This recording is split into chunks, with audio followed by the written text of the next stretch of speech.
Des tueurs en série. Des meurtres sordides. Plusieurs victimes. Aujourd'hui, on vous raconte leurs histoires. Bienvenue au fil du crime.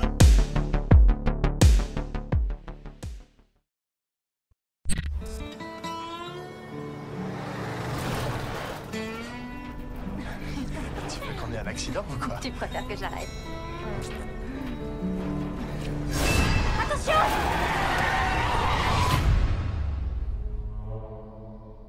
Qu'est-ce que c'est? J'en sais rien du tout. Qu'est-ce que...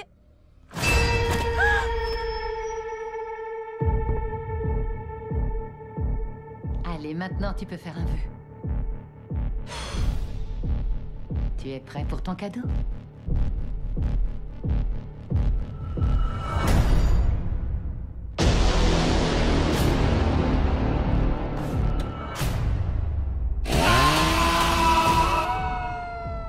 Vous allez relâcher mes garçons tout de suite. Il n'est pas en état d'arrestation. Il est sous notre protection. Mais de quoi vous parlez? Je vous enlève tous les vôtres, Bernard. Je saurai être ferme.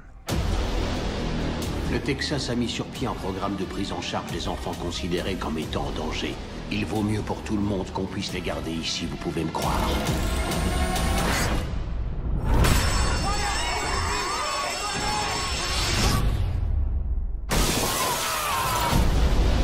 Je veux que tous les flics du coin d'ici jusqu'au Nouveau-Mexique soient aux aguets. C'est le mal en personne. Il faut l'empêcher de continuer.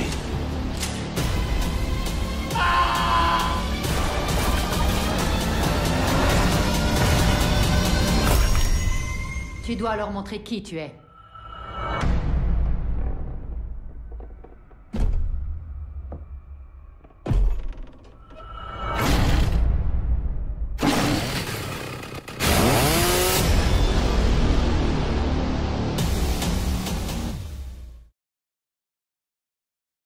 Mesdames et messieurs, bienvenue à l'épisode numéro 2 de Au fil du crime, le podcast dans lequel on parle des tueurs en série. Salut Gab, ça va? Ça va bien, toi? Oui, bien sûr.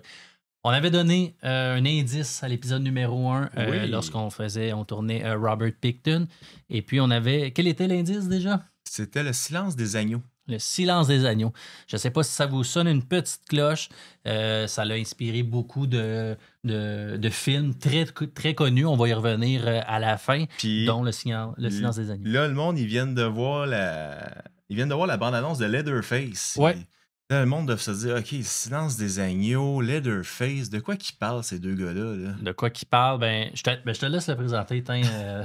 Ce spécimen, bien sûr. Là, je vous le dis tout de suite, à soir, on parle pas d'un tueur en série officiellement. On va parler, par exemple, de quelqu'un qui a été au-delà de l'imaginaire criminel. Oui. Donc, c'est aussi pour la raison pour laquelle il y a beaucoup de réalisateurs et de producteurs de cinéma qui s'en ont inspiré énormément, dont la pub que vous avez vue, Massacre à la tronçonneuse. En fait, c'est le personnage de Leatherface. Oui, le personnage de Leatherface, et vous allez comprendre pourquoi qui a inspiré toutes ces personnes-là. Donc, il s'appelle Ed Gein. C'est de lui qu'on va parler aujourd'hui. Oui, on va commencer par l'événement qui a fait en sorte qu'on s'est intéressé à Ed Gein. Oui. Mais juste avant ça, par exemple, je voulais juste rapporter le fait que il y a comme une fascination pour Ed Gein dernièrement à cause qu'on a annoncé ce serait qui la prochaine star dans la saison 3 de Monster. Ouais. Comme vous savez tous, il y a eu la première saison, il y a eu Jeffrey Dahmer. La deuxième saison, les frères Lil et... C'était quoi? Lyle et quelque chose. En tout cas... Les frères Menendez. Menendez, ouais. Que j'ai trouvé so-so, toi. Moi, les deux, je les ai aimés à date. Mais Oui. je pense que... Dahmer, c'était vraiment meilleur. Ouais, Dahmer, oui. C'était mieux. Plus particulier aussi. C'est ça. C'était pas juste des meurtres, ça allait comme il y a un petit côté dark puis plus poussé de Dahmer, mais je pense qu'avec lui, on va avoir de quoi qui va faire ça avec la série Monsters. Oui. J'ai bien hâte parce que l'acteur qui va le faire, Oui. c'est Charlie Hunnam. Yes, c'est lui qui était dans Son of Anarchy, si je me trompe pas. Ouais. Donc, très bon acteur. Puis Oui. j'avais vu aussi la mère, celle qui allait faire la mère. Oui. Mais je me souviens plus de son nom, mais elle a fait plusieurs films. Là. En tout cas, on a vu le maquillage, puis ça va ressembler beaucoup. Ouais, ça va vraiment être écœurant. Donc, c'est de lui qui est parti ça, hein, le gros intérêt pour lui. C'est pour ça qu'on fait cet épisode-là aussi, parce que on en parle beaucoup ce temps-ci. Oui. Puis on voulait le sortir le plus rapidement possible aussi pour Mais vous en parler. sais-tu quoi? J'ai remarqué que les plus gros, comment dire ça, les plus gros adeptes de true crime, comme moi puis toi, Ouais. on sait tous c'est qui est Ed Gein, mais j'ai été, comment dire ça, j'ai été surpris de voir qu'il y a beaucoup de monde qui le connaissait pas encore. Non. T'sais, En fait, on connaît les j'ai personnages fictifs. Oui, c'est ça, mais je veux dire, j'ai beaucoup de personnes dans mon entourage qui aiment beaucoup le true crime, qui écoutent des podcasts, qui écoutent des films, tu sais. Mais quand je leur ai parlé de Ed Gein, ils le connaissaient pas. Non. Non. Vous allez le connaître, vous allez voir. Oui.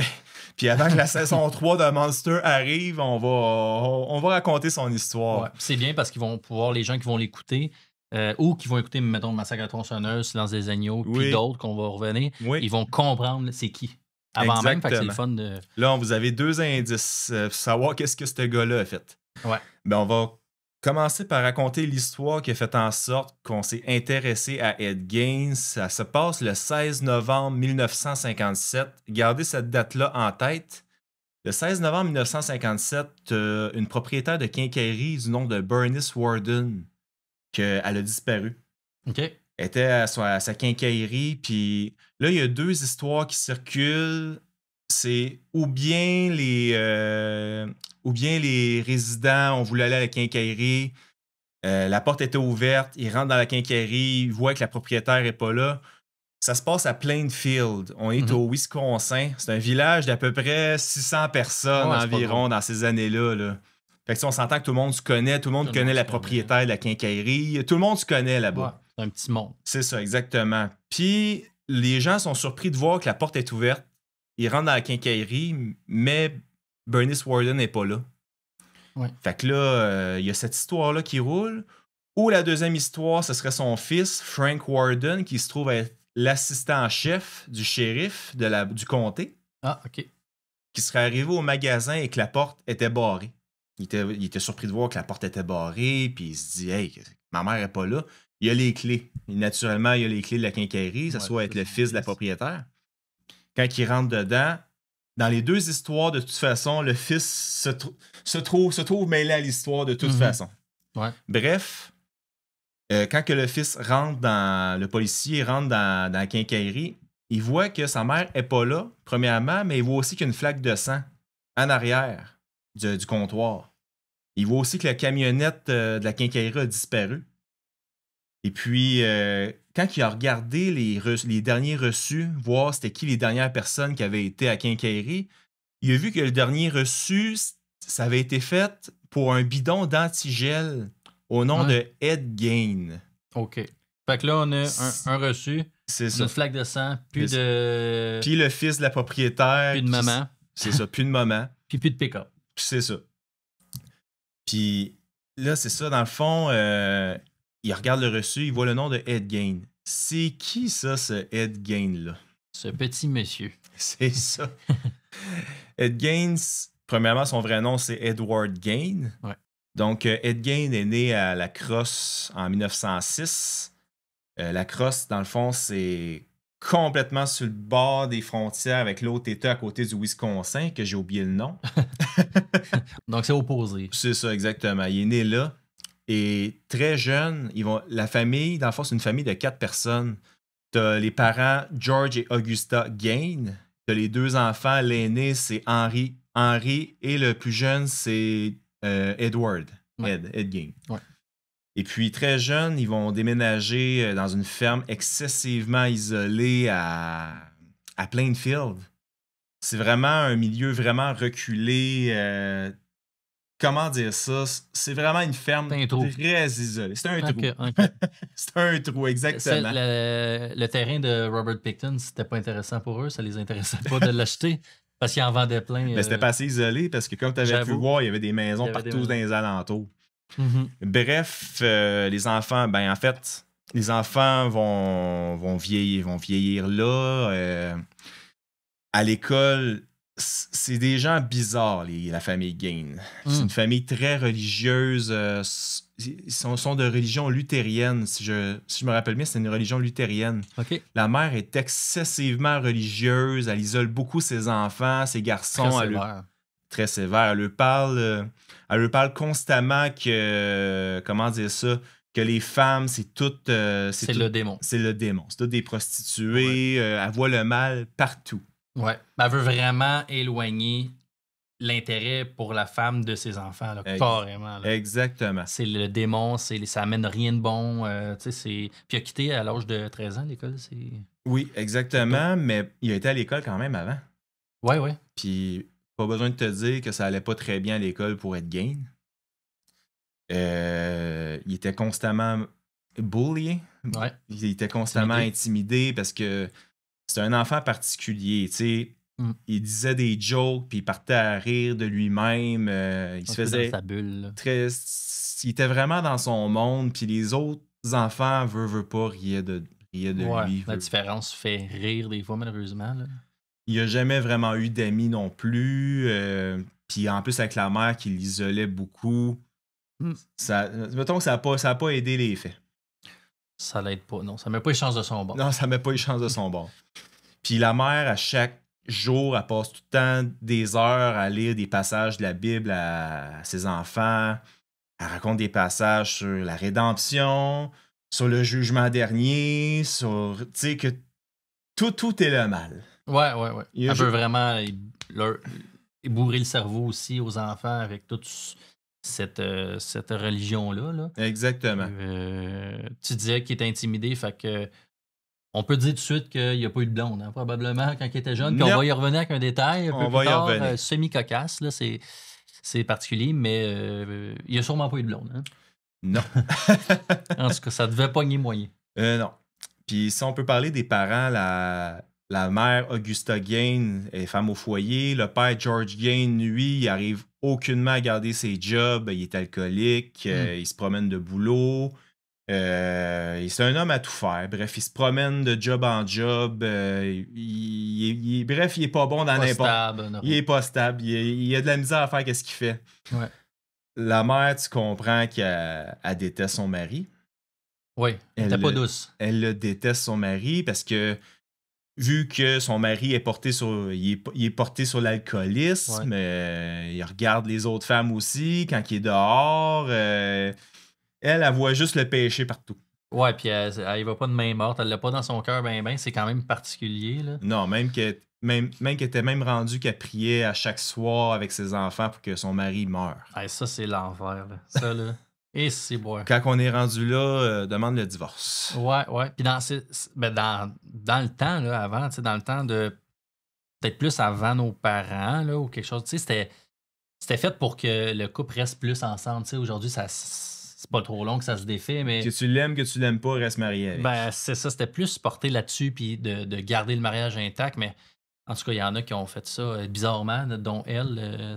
Il n'a pas été de main morte, puis pauvre petit, malgré ses défauts, là, c'était intense. Ouais, c'est fou.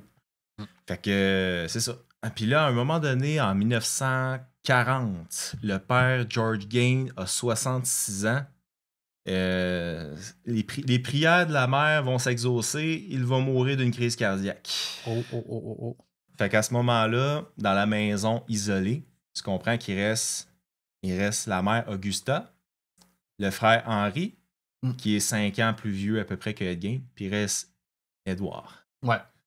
Les trois restent seuls dans la maison, fait que les fils continuent à se promener de job en job.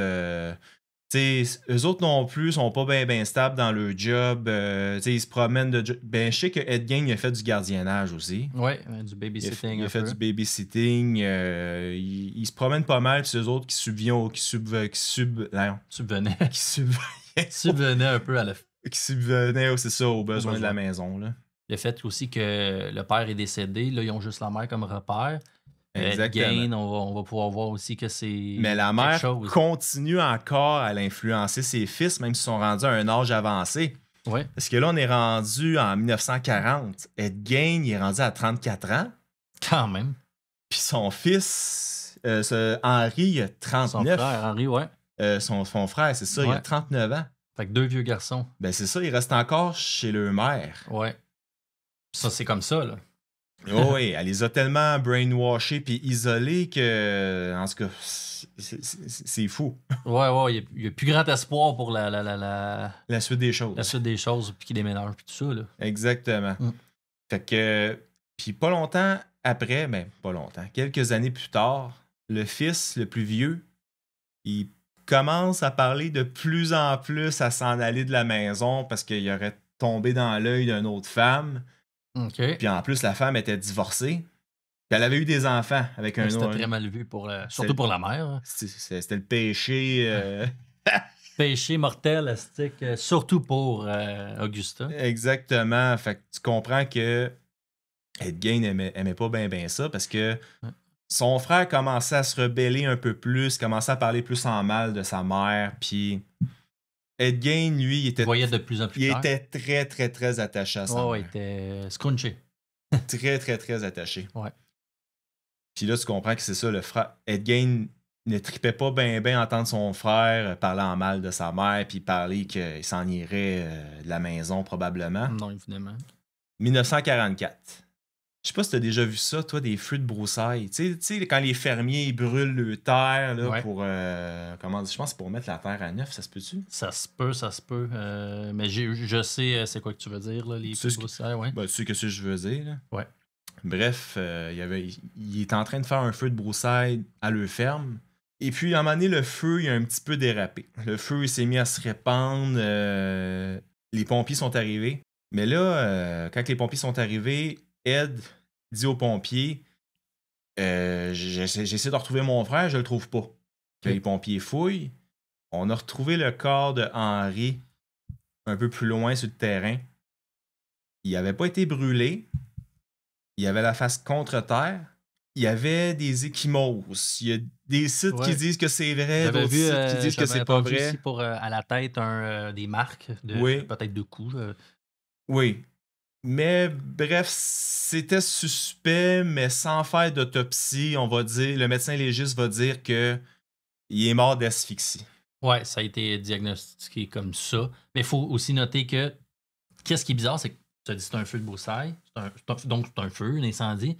Puis la terre, le morceau de terre où il se trouvait lui, n'était pas brûlé. Il n'y Non. a pas de traces de feu, Non. de brûlure. Fait qu'il était comme. C'était intact où ce qui était. Mais il était mort d'asphyxie, puis Mais sans autopsie. Faut le répéter. Ouais. Sans autopsie. Fait que là, en 1940, après la mort de Henry Gein, il reste seulement Augusta et Ed dans la maison, la mère et son fils. Oui, ben oui. Très peu de temps après, la mère a fait un AVC. OK. Fait que, elle survit. Mais Ed doit s'occuper de sa mère. Il doit s'occuper de la ferme. Puis tu comprends qu'à cette heure, il reste 2 personnes. Il reste la mère et son fils dans la maison. Donc, il est à son chevet. C'est ça, exactement. La mère est alitée, puis c'est Ed Gein de s'occuper constamment de sa mère, de la ferme. Il se promène encore de job en job. Mm-hmm. C'est l'homme à tout faire du village. Bref, tu sais, c'est le bonhomme Marcel là, au coin de la rue qui dit Hey, c'est pas-tu venir tondre mon gazon ou de quoi de même, ou tu as une job de patio à faire. C'est le gars qui est là pour ça. Là. C'est ça, il était quand même semi-actif, si on pouvait dire. Là, c'est l'homme à tout faire. Les gens le connaissaient, puis il faisait ses petites affaires, mettons. Oui, exact. Là, c'était pas l'homme le plus brillant. Non. On va se le dire. J'ai regardé récemment ça prenait combien pour être en déficience mentale, là, déficience intellectuelle. Ça prend un QI sous les 70. Ed Gein était à 73. Fait qu'il il frôlait la limite. Il était limite, là. Il y avait la note de passage. Il y avait la note de passage. Mais il était pas. En tout Il cas, était pas bright, mettons. c'était. Comment on dit ça, l'expression, l'idiot? C'était-tu l'idiot du village? Genre, ouais. On peut dire ça. On peut dire ça. C'est l'idiot du village. On Ok. peut dire ça de même. C'était fonctionnel, mais il était pas. C'était Exactement. pas Einstein. Exactement. OK. Et puis, un an après, la mère fait un deuxième AVC pour Ok. revenir à la vie de Ed Gein avec sa mère. Ouais. La mère fait un deuxième AVC, mais là, elle meurt. Elle y passe. Elle y passe. OK. Ça l'a achevé complètement. Pas longtemps après ça? Un an après. Un an après, OK. Un an plus tard, Fait que le après deuxième, le premier il a AVC. été En mortel. 1945, elle décède à l'âge de... attends, excuse-moi. Elle est morte à l'âge de 67 ans. Quand même jeune, là, tu sais, Oui. 67 ans. Le père est mort à Puis, 66, la mère est morte à 67 ans. Colin. Crime. Puis le frère est mort à 44 ans. Ouais, il était jeune, beaucoup plus jeune, hein. Hey, c'est fou Fait que- pareil, il avait 44 ans puis il restait encore chez sa mère. Puis En plus, ouais. Puis là, Ed Gein, ben ça, c'est. Est-ce que la mère est morte longtemps après le frère? En fait, elle a eu son premier AVC vraiment pas longtemps après le frère. Fait qu'un an plus tard. Le deuxième en 1945. Fait qu'entre 1 et 3 ans, peut-être, là? Ou... Ben c'est ça, dans le fond, le frère il est mort en 44. Ah, OK. La mère est morte en 45. Ah, OK. Fait qu'un an. Ben c'est ça, dans le fond, elle a eu son premier AVC pas longtemps après la mort du frère. OK. Le deuxième en 1945. Fait que là, Ed Gein se retrouve seul. Oui. Puis tu comprends qu'après la mort de sa mère, il était comme ça. Tu comprends que sa vie s'écroule. Là. Sa vie. C'est un choc. Sa vie, c'est un choc total. Là. Il est tout seul dans sa ferme isolée. Puis il va commencer à développer. On est dans le temps de la Deuxième Guerre mondiale. Hein? Ouais. Après la Deuxième Guerre mondiale, là, à ce moment-là, il est en 1945-46. Il se met à avoir une passion pour tout ce qui est magazine d'horreur nazie puis du cannibalisme. OK. Oui, Fait que là, on rentre dans le vif du sujet. exactement. Puis les gens dans le village, tu sais, c'est un petit village, comme que je te disais tantôt, le monde le trouve bizarre. Le Ouais. monde le trouve un peu bizarre. Il a même eu le surnom de The Old Weirdo. OK. Le vieux weird. Quand même, ça. Hey, mais on s'entend que. Attends, dans ces années-là, il y avait même pas 40. Il y avait-tu 40 ans? Ouais, il y avait à peu près 40 ans dans Ouais. ce temps-là. Puis dans ce temps-là, c'était vieux 40. Ouais, c'est vrai. C'est vrai, c'était vieux. Fait que son frère qui était encore chez sa. Ben, les deux qui étaient encore avec sa mère. Exactement. Ouais. Exactement. Puis là, pour revenir à notre histoire du début de la propriétaire de quincaillerie qui a disparu, Bernice Warden, puis qu'on a trouvé le reçu avec le nom de Ed Gein. Pas longtemps après, on a envoyé les policiers aller retrouver Ed Gein. C'est un petit village, tout le monde se connaît, encore une fois. Fait que le monde a dit oui, on l'a vu, il est chez. Là, il y a plusieurs histoires qui roulent. Soit qu'on l'a retrouvé dans un magasin, on l'a retrouvé dans un bar, ou on l'a retrouvé chez un voisin. OK. Une des trois options. OK. Mais bref, les policiers ont réussi à le retrouver. Et puis, vu que la ferme n'était pas sur le même comté que le comté de Plainfield, parce que la ferme était sur Plainfield Est, OK. qui est un autre comté. Un autre petit secteur. Mais là, depuis ce temps-là, ça a été fusionné ensemble. Là. Ouais. C'est les policiers d'un autre comté qui se sont rendus à la ferme de Ed Gein le soir, parce qu'ils ont réussi à avoir un mandat pour voir s'il n'aurait pas trouvé des traces de Bernice Warden à la ferme. Ouais, parce qu'il y avait un bon indice avec la facture. Ben exactement. Ils ont arrêté Ed Gein pour l'interroger. La police de l'autre comté s'en allait à la ferme. Puis quand ils vont arriver à la ferme, ben, première affaire qu'ils font, ils voient une grange. En ouvrant les portes de la grange, ils pensaient voir un chevreuil, parce qu'on est dans le temps de la chasse en plus. Ouais. On est le 16 novembre. Ouais, en plein. On est dans le temps de la chasse. Ils pensaient voir un chevreuil pendu par les pattes, tout éviscéré. Ouais. Mais non, c'était le corps de Bernice Warden, Oh. pendu par les pieds. Elle avait été ouverte de la vulve Ouais. jusqu'en haut des seins. C'est non censuré, hein. Donc, on rentre dans les détails. Attachez-vous. Décapitée aussi, Ouais. plus de tête. Puis peut-être. Exact. Ça en partant. Donc, ouverte comme un un chevreuil, là, mettons. Là, on s'entend. Ben, c'est ça. Il pensait voir un chevreuil, mais c'était pas un chevreuil. Fait qu'elle est attachée par les pieds, Attaché par vidée de son sang, j'imagine. de rendu tous là, ses là. organes. De tout, éviscéré à fond la caisse. Exactement. Mais c'est pas ça le pire. Attachez-vous, âme sensible, s'abstenir dans cette. C'est probablement. Juste vous dire que c'est probablement une des pires descriptions de meurtre qu'on peut avoir cette année. Donc, cette saison. Continuez à penser qu'on parle pas ici d'un tueur en série, parce qu'un tueur en série, ça prend minimum 3 victimes. Oui. Puis ça prend un laps de temps entre chaque victime. Oui, exact. Mais je vais te laisser raconter qu'est-ce qu'ils ont retrouvé quand ils ont fouillé la maison. Mais en fait, quand ils ont trouvé, ils ont été dans la maison, ils ont retrouvé énormément de choses ignobles. Je l'ai noté parce qu'il y en a beaucoup.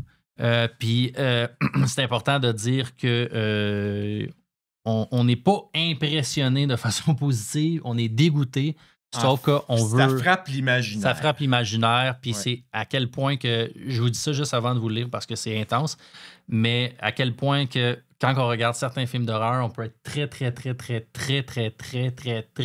de la réalité. Et c'est dans ce cas-ci. Donc, après avoir découvert ça, ils ont découvert aussi. C'était dans la maison, je ne me trompe pas. Oui. Il y avait des bols faits à partir de crânes humains. Oui. Qu'on a vu. On a même vu, on va essayer de vous mettre quelques photos pour. J'en ai trouvé certaines quelques-unes. photos, ouais, qui sont un petit peu. Sont corrects à regarder, là, mais c'était comme scié en deux, je pense, carrément. Comme un bol, carrément. Comme un bol de céréales. Là, Le crâne était comme blanchi, premièrement. Ouais. Parce qu'il y avait beaucoup de peau de formol puis tout ça aussi hein, dans sa maison. Le dessus du crâne était comme scié. Mais Ouais. fait que vous imaginez la forme d'un bol. Mais imaginez à peu près la moitié du crâne ici qui est enlevé. Puis Ouais, carrément comme un couvert. Là. C'était carrément ça. Fait qu'ils ont retrouvé ça. Ils ont retrouvé des abat-jours, une corbeille à papier, aussi, un fauteuil fait de peau humaine, donc qui avait probablement été, j'essaie de chercher le mot, tanné, tu sais, étiré puis cousu à la main. On a trouvé le lit de Gain était fait décoré avec des crânes, donc probablement aux quatre coins de son lit. Aux quatre coins de son lit, des morceaux de crâne. Les adjoints ont même aussi découvert, attention, des sexes de femmes desséchés, donc des vagins carrément, dans une boîte à chaussures. T'imagines-tu la face que tu dois faire si tu tombes là-dessus? Tu ouvres la boîte à chaussures, tu te demandes c'est quoi? Ben c'est quelque chose que tu penses jamais découvrir. Là. Non, mais genre, ton cerveau doit s'arrêter pendant une couple de secondes. Là. Ouais, puis j'imagine aussi l'ambiance, l'odeur. Ça doit pas sentir bon là-dedans. Mais ça a l'air que la maison, il y avait une odeur épouvantable. On comprend pourquoi. Ouais. Une odeur de mort. Là. T'as de la peau humaine, en tout cas. Ouais. C'était comme... Puis ça a l'air que la maison, il avait condamné plusieurs pièces de la maison. La pièce de sa mère, il avait pu toucher depuis qu'elle était décédée. Non, ça, c'est vrai, ça, j'avais lu que ça avait été intact. C'est juste il utilisait le salon, sa chambre. Salle à manger. Puis la salle à manger. Ouais. That's it, that's all. Intact. Puis ça a l'air que c'était le bordel inimaginable. Il y a encore des photos d'ailleurs sur Internet qu'on peut aller voir de l'intérieur de la maison. Ouais. C'est inimaginable. C'est comme un ramasseur compulsif, tu sais. Ça ressemblait un petit peu à ça. On a retrouvé, des sexes féminins desséchés dans une boîte à souliers. Une ceinture cousue à partir de mamelons. Des têtes humaines réduites. Fait que c'est des masques de T'imagines-tu, t'arrives à quelque part avec une ceinture de mamelon? Moi, j'aurais pensé que c'est une niaiserie rendue là tellement que c'est... Non, mais y a-tu vraiment fait ça? Je sais pas s'il l'a mis en public, là. Mais je pense pas, mais... Il a fait des choses que même un humain en imagination... je peux pas l'imaginer. Il a fait des masques de peau, Leatherface, comme on vient de dire, massacre à tronçonneuse. Exactement. En parlant des masques, on a retrouvé le visage humain d'une tenancière de bar qui avait disparu quelques années avant, en 1954. OK. Une madame qui s'appelait Mary Hogan. Oui. Elle avait disparu. On a retrouvé son visage chez Ed Gein avec son crâne dans une boîte. Et crime. Donc, ça aurait été un meurtre qui aurait fait. Ce serait le deuxième meurtre qu'il aurait fait. OK, mais qui aurait fait après ou avant, lui, celui-là. Avant Bernice Warden. C'est ça. Ce serait son premier meurtre qu'il aurait fait. Fait que là, il y aurait eu ces 2 meurtres-là. C'est ça. Donc, il aurait découvert un masque de peau. En tout cas, il est au pluriel, donc il y en a eu plus Je pense qu'un. que c'était-tu 9 masques qu'il aurait trouvé? Je pense que c'était quelque chose comme ça, 8-9 masques là, qu'il aurait sûrement fabriqué à partir de plein de morceaux. Là. Puis des crânes, je pense qu'il en a trouvé autant aussi. Ah, il y en a, C'était trouvé. 14 crânes Ça qu'il avait trouvé. Ça se peut très bien. Ouais. Puis il y avait 4 nez. Comme lui, c'était Monsieur Patton dans sa tête. Des nez, des sexes féminins, des crânes. J'espère juste que M. Patate ne se sont pas inspirés de Et crime, j'espère que non. Calique. Sinon, il n'y avait pas aussi. Est-ce que c'était lui qui avait découvert dans le frigidaire congélateur une tête ou quelque chose comme ça? En fait, on avait trouvé la tête de Bernice Warden dans un sac dans la cuisine. Ouais. On avait trouvé son cœur sur le bord de la cuisinière. Ouais. Fait que c'est tout en morceaux, là, carrément. En fait, dépecé de A à Z. Complètement. Puis, non, fait que ça raconte beaucoup ça. Puis, je voulais juste en revenir avant qu'on poursuive. Quand Ed Gein faisait du babysitting, déjà, il était avec les enfants, évidemment. Déjà, il racontait des histoires. Il lisait beaucoup d'anciens rites mortuaires, des magazines pornographiques. La section nécrologique était sa favorite dans le journal. Puis, il racontait des histoires comme ça d'horreur aussi aux enfants qui gardaient. Donc, il n'y avait pas une bonne réputation. C'était pas le meilleur C'était pas le meilleur babysitter, non. Et crème, non. Hey, non. T'imagines-tu, tu te dis, hey, mon enfant s'est fait garder par Ed Gein. Ouais. Ben, ça a dû se passer à quelques reprises dans le monde là, avec des soeurs que tu t'attends pas. Là. Mais pour revenir à Ed Gein, je sais qu'il avait trouvé aussi 2 vulves prépubères. Oh! Oui. Mais ça me fait penser à la petite fille qui avait peut-être disparu. Ça, c'était le 1er mai 47.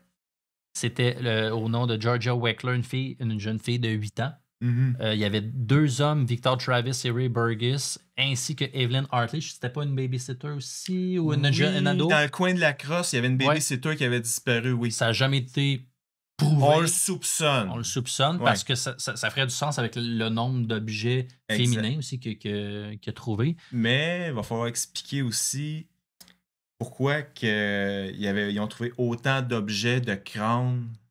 Parce qu'il aimait beaucoup ça, aller dans les cimetières locaux. Oui. Déterrer des cadavres. Oui. Puis après ça, il utilisait la peau de ces personnes-là pour se faire des costumes, se faire des meubles, se faire des masques. Oui. Il y a eu énormément le côté... Sa mère est toujours dans sa tête, hein?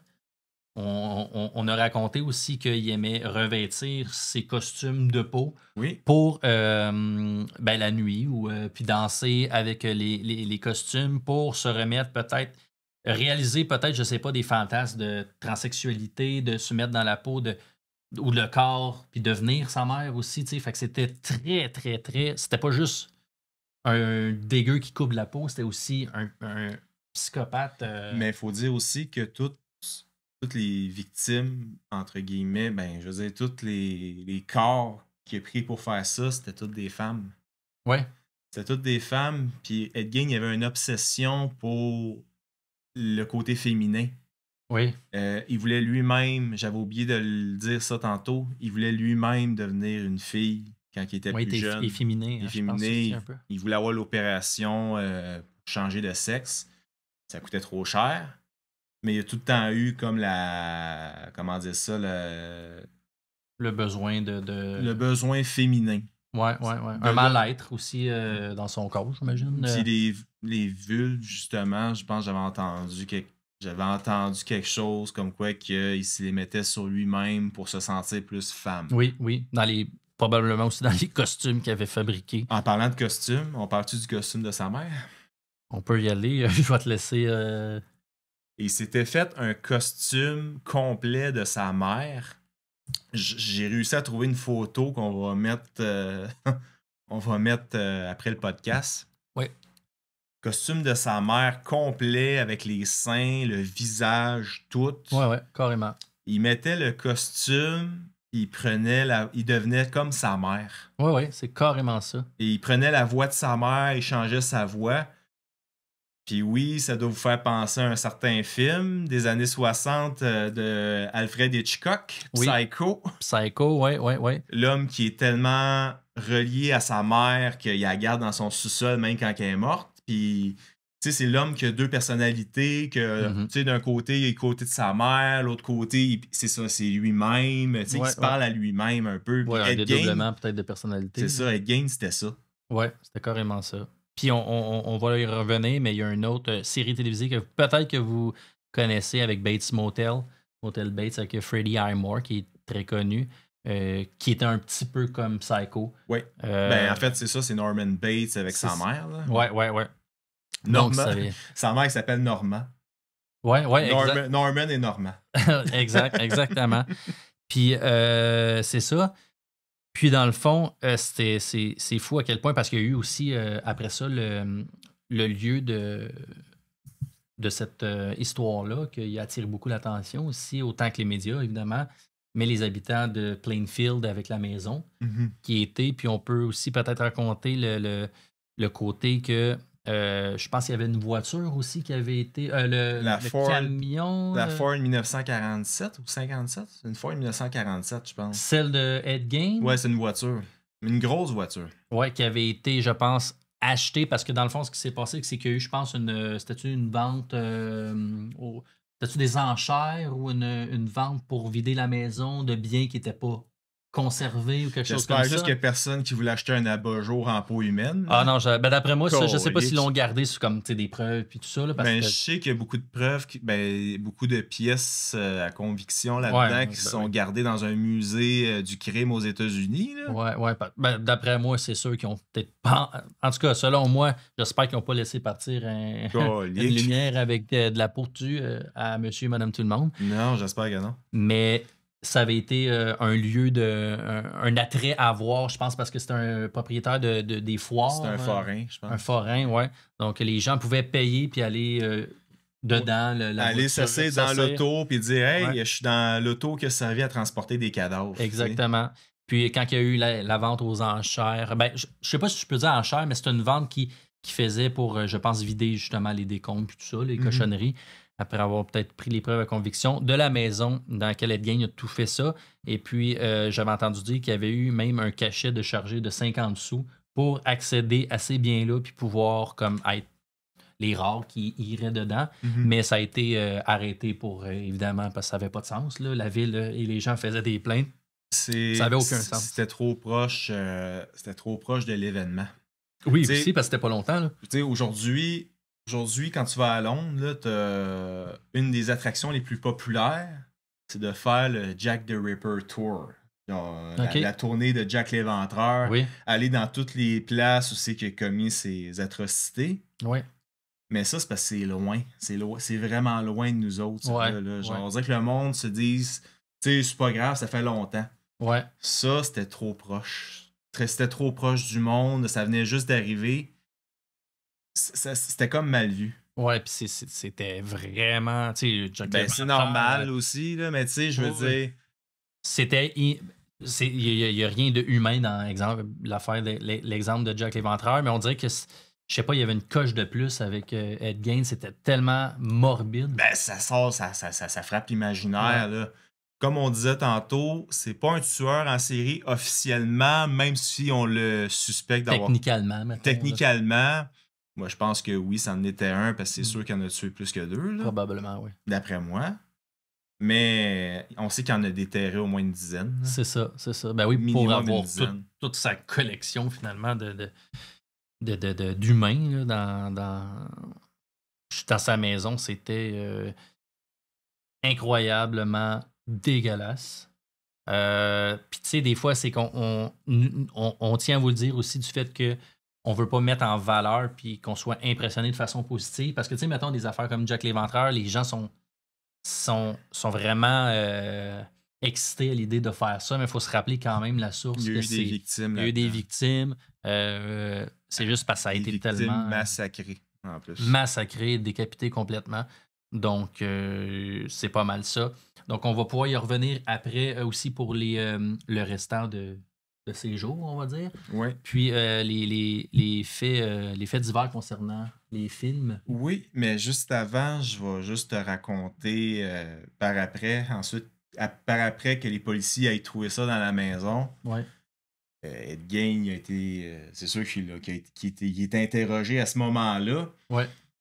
Mais là, quand les policiers sont arrivés pour l'interroger là-dessus, justement, il a montré aucun remords à ça.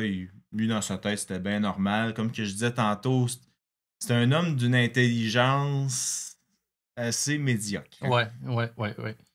Puis il expliquait ça, puis il disait oh, oui, tu sais, oui, je l'ai tué, elle. Puis après ça, quand ils ont posé la question pour Mary Hogan, il dit oui, je l'ai tué elle avec, mais je me rappelle plus trop comment. C'est ça, lui, c'est comme si on lui posait t'as-tu mangé un bol de céréales le matin? Exactement. Pour lui, c'était bien normal. Il a montré aucun remords à ça. Non. Ce qui a causé une altercation avec un policier qui l'interrogeait. Ah. Je pense qu'il a été pris à la gorge ou on a pris sa tête et on l'a fessé contre le mur, là, mais il a vraiment été solidement. Malmené. Il a été malmené par les policiers parce que quand il a raconté son histoire, il a démontré aucun remords à ça. Ouais, exactement. Puis il n'y a même pas lieu à aller dans comment dire ça, dans une prison. Il a été directement condamné à la centre psychiatrique, c'est ça. Celui du Wisconsin, Matador, ou c'est un nom comme ça, je vais le retrouver tantôt après Mélissa, mais il va avoir fini sa vie dans une prison, un asile. Un asile psychiatrique, c'est ça. OK, c'est là qu'il va... En tout cas, on va y revenir pour la fin de ses jours. On va y revenir par la suite, puis, oui. Quelques petits détails croustillants concernant lui. Mais pour continuer, on va avoir notre appel téléphonique, notre deuxième appel téléphonique pour cet épisode, avec Melissa Carenzi, experte en programmation neurolinguistique. Donc, on décolle avec ça. J'ai hâte d'entendre ça. Ouais, j'ai hâte, moi aussi. Fait qu'on y va. L'appel téléphonique avec Melissa Carenzi.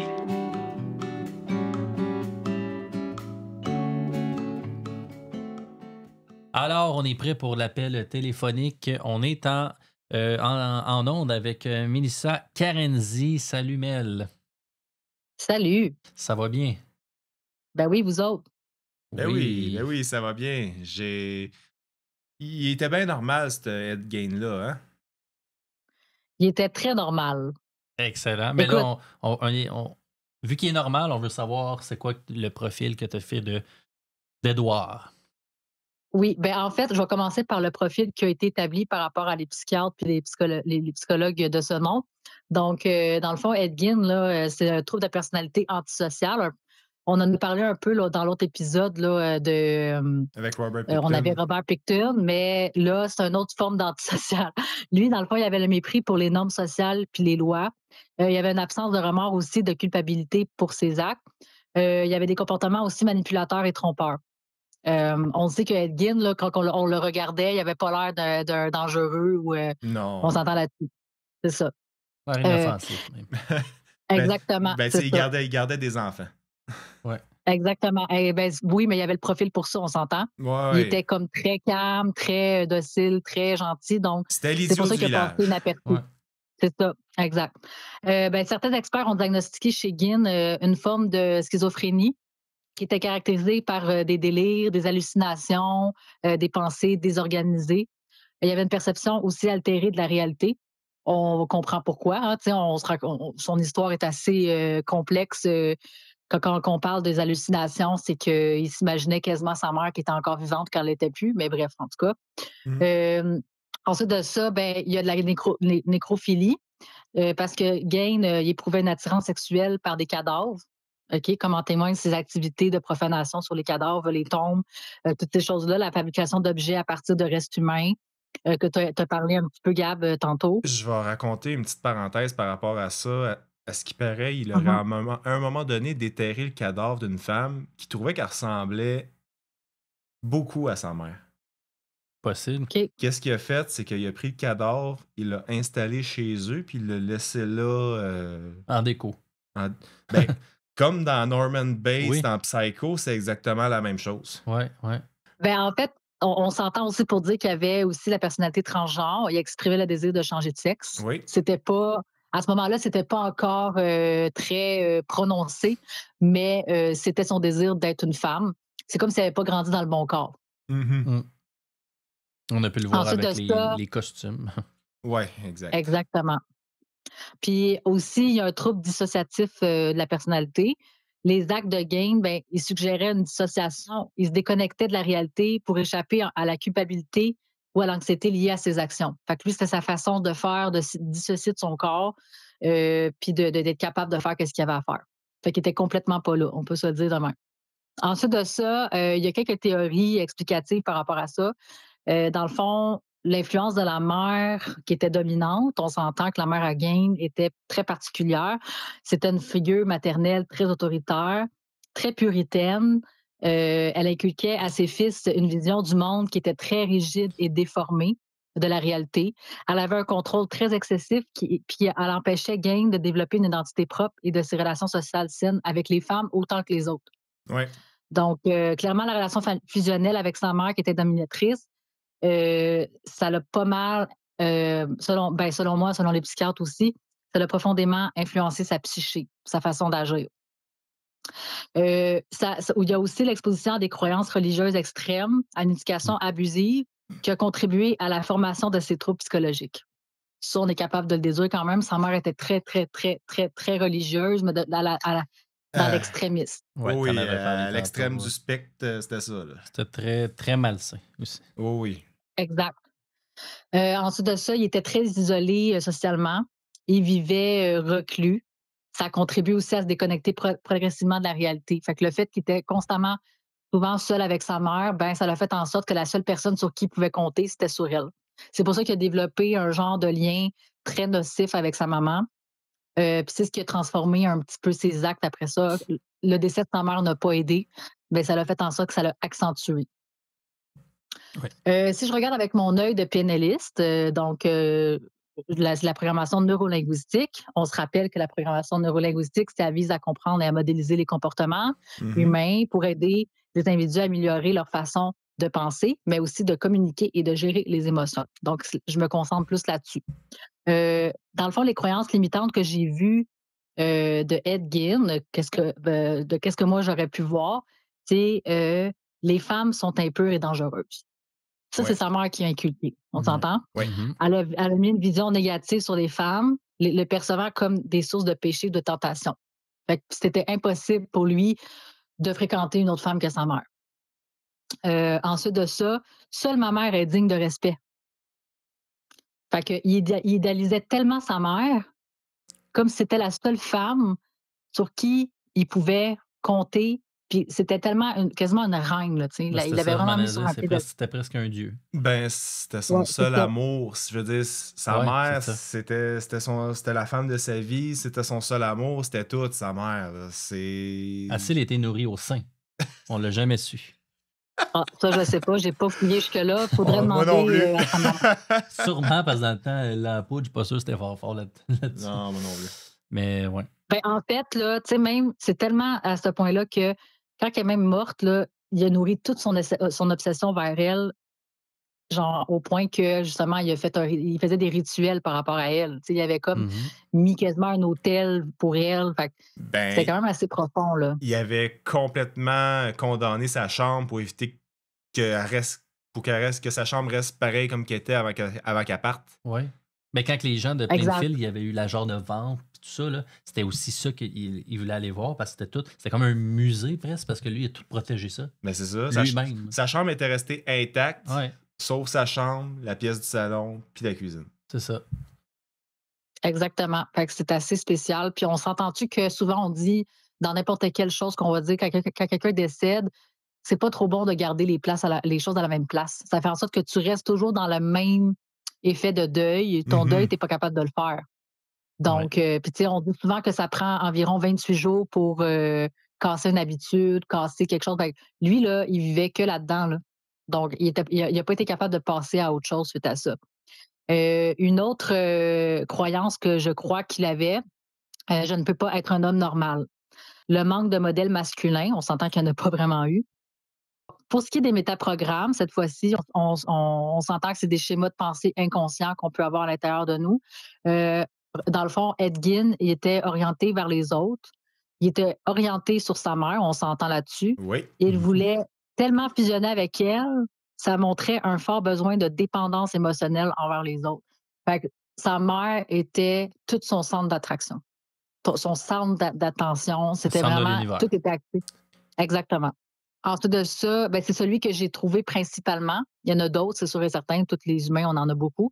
Mais là, je vais passer tout de suite dans le fond au système de présentation.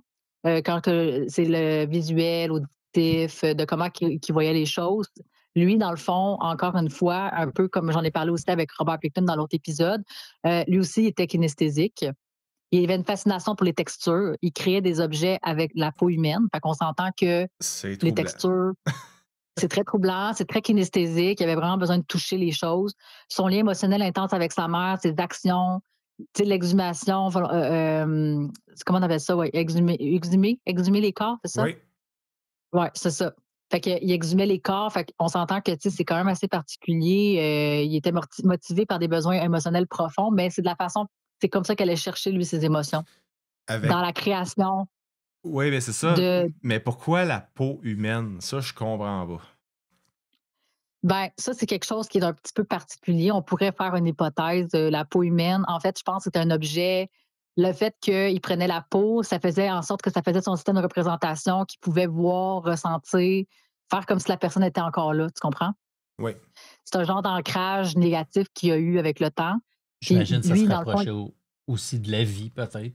Dans sa tête, tu sais, exemple. Ouais, moi, comme d'un humain. Ça me rapproche plus de la mort, là, si je vois ça. Ben, c'était de la peau usagée, on va se le dire. Ouais. S'il allait dans le use, lui. C'était dans le use. Ouais, c'est ça. Il y avait des idées assez cornues d'aller dans le news. C'était un peu macabre, c'est le designer dégueulasse. de la mort. Ah ouais. C'est ça. C'est un monsieur patate. Non, c'est pas vrai. Donc. T'es la deuxième à sortir cette joke-là aujourd'hui. ouais, ben, je sais, je l'entends tantôt, c'est pour ça. Fait que là, dans le fond, l'autre aussi, ce que j'ai vu, par exemple, je trouvais qu'il y avait une similarité avec Robert Picton. On a parlé de Robert Picton la dernière fois. Ouais. Toutes les deux ont grandi dans un environnement rural, isolé. Leur relation familiale était dysfonctionnelle, notamment avec la figure maternelle. Fait que, il y a quand même des liens de similitude. Je dis pas qu'ils sont pareils, mais on peut voir quand même des similitudes face à le fonctionnement de où est-ce qu'on grandit.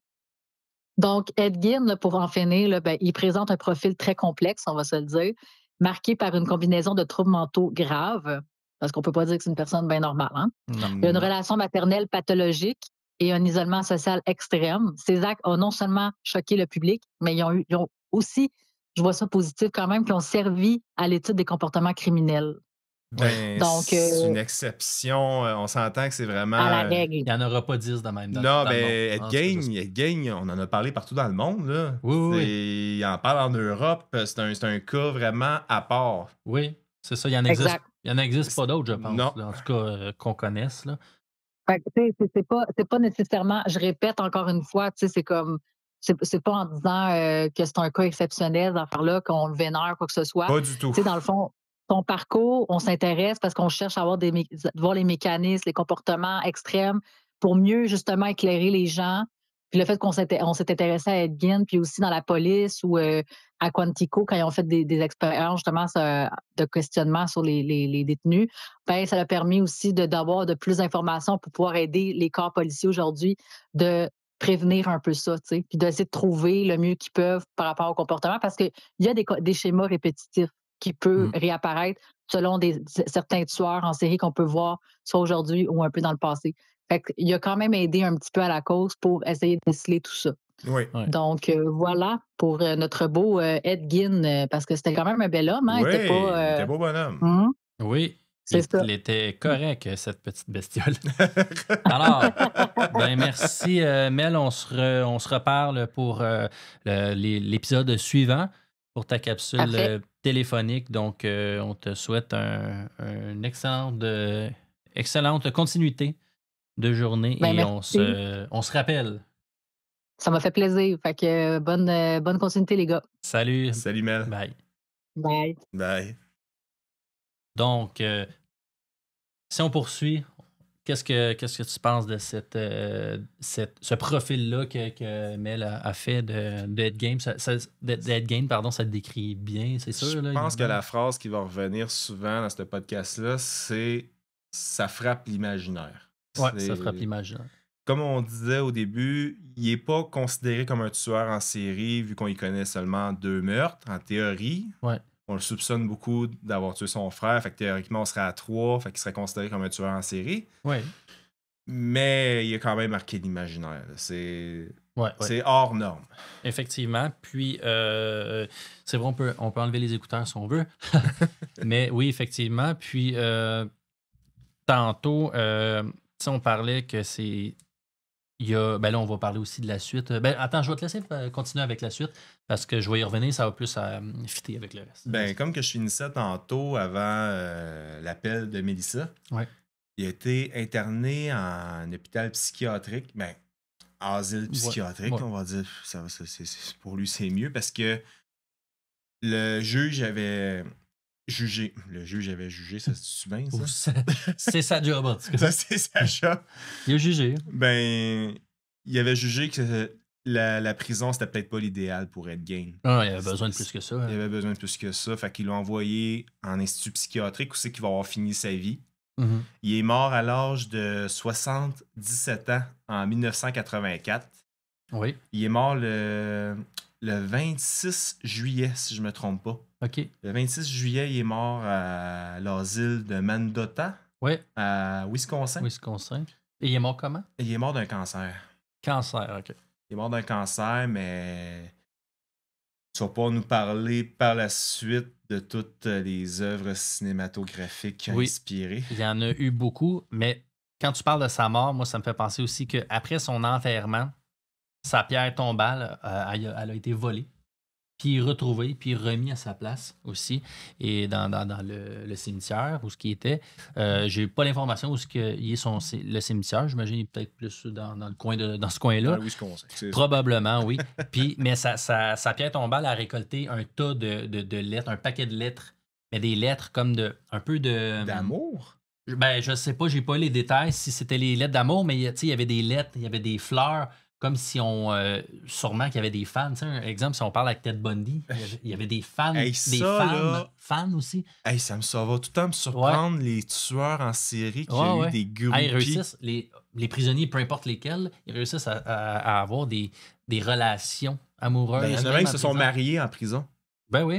Il y en a même qui ont eu des... Parce que des fois, ils ont le droit en prison des relations sexuelles, des fois comme à part, là, ils ont comme des privilèges. Puis ils ont récolté des lettres et des fleurs. Fait que moi, ça, je trouve ça... J'ai marqué le mot étrange parce que si Ed Gein a récolté des choses positives, on est où, là? T'sais? On est où? Écoute, des tueurs en série, on peut parler du Night Stalker, Richard Ramirez. Ouais. Ça a été de loin le tueur en série en prison qui a eu le plus de groupies. Ouais, c'est ça. Mais pourtant, c'est un monstre, là. Ah, c'est un monstre. C'est un monstre. Il aime ça, ce monde-là. Tu sais, je veux dire, Menendez, il trippait. Il jouait à ça. Là, je sais, mais je comprends pas. Je ne comprends pas la mentalité de ces femmes-là. Non. Ou des hommes. Ouais, peut-être. Mais je pense qu'il n'y a rien à comprendre tellement que c'est fou. Non. Au moins, si c'est pas des gens qui vont recréer ça. En tout cas, j'espère pas, parce que dans le cas d'Ed Gein, c'est affreux. En terminant, si on se dirige vers les œuvres cinématographiques et des séries, des livres probablement qui ont inspiré. Il y a plusieurs films là-dedans qui vont vous... C'est sûr. Ils vont sonner une cloche. C'est sûr que vous avez vu au moins 2 presque en moyenne. Pour les passionnés de True Crime, ils n'ont vu au moins 2, même peut-être 3. On avait parlé du Silence des agneaux. Oui, parce que... par Jonathan Demme. Parce que le tueur Buffalo Bill portait des costumes de peau humaine. Ouais. Ça, c'est directement inspiré de Ed Gein. Oui. C'est un film de... Silence des agneaux, c'est un classique pour beaucoup. C'était-tu avec Anthony Hopkins, ça? Oui, je pense que oui. Puis ensuite de ça, il y a eu Je passe avec lui. C'était Hannibal. Il y avait eu Hannibal Lecter. C'est relié un peu avec ça. Oui, c'est comme relier le personnage là-dedans. Ouais. Donc, Silence des agneaux, pardon, de Jonathan Demme de 1991. Évidemment, dans les années 60, il y a eu Psycho. Oui, avec Norman Bates qui gardait... d'Alfred Hitchcock, que tu as dit tantôt. Qu'encore là, on peut voir le côté vraiment relié avec sa mère. Oui. Qui gardait sa mère dans le sous-sol, empaillé. Ouais. Donc, Ouais. on a vu vraiment les racines du prochain, qui est la série Bates Motel. Ces films-là, c'est pas nécessairement, je veux dire, c'est pas. On n'a pas pris, mettons, l'histoire de Ed Gein et on a reproduit ça dans un film. C'est des parties de la vie d'Ed Gein qu'on a mis dans ces films-là. Ouais, puis des fois, c'est plusieurs parties qui sont mis ensemble, inspirées sûrement de d'autres. Comme dans Psycho, c'est vraiment le côté fusionnel avec la mère que. Ouais. Puis ça, on le voit dans le film de 74 aussi, qui est D-Ranch. C'est la véritable histoire d'Ed Gein, qui a vraiment le lien, comme tu dis, avec la mère. C'est ça qui est prôné. Oui. Après ça, t'as aussi, évidemment, American Psycho de 2000, qui fait des références aussi. Puis un qu'on a mis dans le preview, qui est un classique, et c'est Toby Hooper qui a créé tous ces films-là, qui est The Texas Chainsaw Massacre à la tronçonneuse en français. Encore là, on peut encore voir un lien, comment dire ça, un lien boiteux avec la mère qui est très... sale. On le voit beaucoup dans les films. Ouais, ben tu sais, encore là, familial, là, même. Texas Chainsaw Massacre, tu sais, ça se passe encore une fois dans un environnement isolé, dans une ferme, la mère qui a un emprise sur le fils. À un moment donné, la mère finit par décéder, mais Mais tu vois que il est vu comme un monstre qu'on cache en bas, là, c'est ça, ça, dans le film. exactement. C'était pas tout à fait ça, peut-être, mais dans le film, c'est ça. Puis le reste de la famille, il est semi-fonctionnel, on s'entend, là. Exactement. Puis le tueur porte un masque de peau humaine. Ouais. Puis on le voit travailler dans sa genre d'atelier. Exactement. Creepy en bas avec la peau. Là. Puis dans le film de Leatherface qu'on a mis en preview au début dans notre intro, je l'ai regardé récemment. C'est un excellent film. Très, très bon film. Puis à un moment donné, on peut voir une scène où, dans la maison, on peut voir tous les objets faits de peau humaine qui est directement inspiré de Ed Gein. C'est carrément un lien, là, on s'entend. Ben ouais. Puis c'était drôle parce que quand tu es dans le preview, on voit que le véhicule s'arrête puis s'approche de quelque chose qu'on semble pas voir au début, puis finalement, il se lève avec une tête de vache. Ouais. J'ai tout de suite pensé à Robert Picton, encore une fois, parce que ça me faisait penser à de la boucherie. Quand je pense boucherie, je pense pas métro ou IGA, je pense Robert Picton. Puis, mais c'est tout ça, c'est des films, mais il y en a plusieurs. Il y en a inspiré plus qu'un. Déjà, en Massacre à tronçonneuse, il doit en avoir 6, 7. Là. Mais écoutez, aussitôt qu'on voit un film dans une ferme un peu isolée avec une mère contrôlante, des enfants soumis, tu sais, des affaires weird, faut pas chercher loin. C'est très souvent inspiré d'un seul personnage. Ouais. Monsieur Edward Gein. Ouais. Fait que c'est ce qui fait pas mal le tour de notre épisode sur Ed Gein. Et puis, j'espère que vous avez aimé ça. Est-ce qu'on pourrait donner cette fois-ci, on vous avait donné un indice sur l'épisode numéro 2 aujourd'hui, qui était le silence des agneaux qu'on nous avait donné à l'épisode 1 de Robert Picton. On pourrait vous donner peut-être un indice pour l'épisode 3. Oui. Aurais-tu un indice pour nous? Oui, ça va être tueuse en série américaine. Donc, tueuse en série. Oui. Donc, on y va du côté féminin. C'est ça, exactement, parce qu'on dirait qu'on a tendance, dans le monde du true crime, on dirait qu'on a comme tendance à oublier, tu sais, à tasser les... Comment dire ça? Tasser le féminin. Le féminin. On dirait que c'est plus souvent associé à masculin. On dirait que c'est tous des hommes. Ben, tu sais, les grands qu'on connaît, mettons, tu sais, le Jack l'Éventreur, puis ainsi de Ted suite. Bundy, Jeffrey Dahmer, John Wayne Gacy. Des hommes, c'est ça. On dirait qu'on a tendance à des croire... monstres hommes qu'on pense, mais... Mais pourtant, il y a eu quand même beaucoup de femmes tueuses en série, puis on va parler d'une qui a eu droit à beaucoup de films cinématographiques, plusieurs œuvres cinématographiques, je vais dire. Oui, qui a fait parler, puis qui a fait couler beaucoup d'encre et de sang, malheureusement. On va voir qu'il n'y a pas juste des hommes qui ont fait des choses ignobles. Oui. Donc, on vous revient avec ça pour l'épisode numéro 3. Salut la gang. Salut. Pour ne rien manquer, suivez-nous sur Facebook, YouTube, Spotify et Apple Podcasts. Restez connectés et profitez de notre contenu exclusif.